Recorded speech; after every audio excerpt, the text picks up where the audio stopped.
இலை வந்து பச்சை கலர் கீழே இருக்கிறது, மேலே இருக்கிறதெல்லாம் ஒரு மாதிரி பிங்க்கு மிளகாப்பழ கலரில் ரொம்ப அழகாக இருக்குது பார்க்குறக்கு.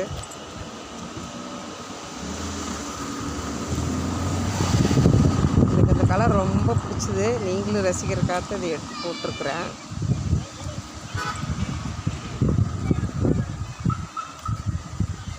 பாருங்கள், மேலே இருக்கிற இலை வந்து சிவப்பு கலர், கீழே இருக்கிற இலை வந்து க்ரீன் கலராக இருக்குது.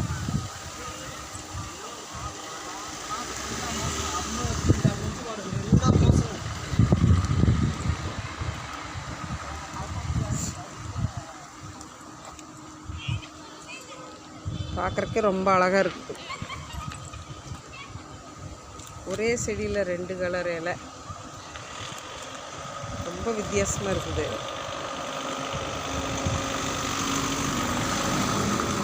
பாருங்கள், எவ்வளோ தூரத்துக்கு ரொம்ப அழகாக இருக்குது. இந்த இடத்துல வித்தியாசம் நல்லாவே தெரியுது.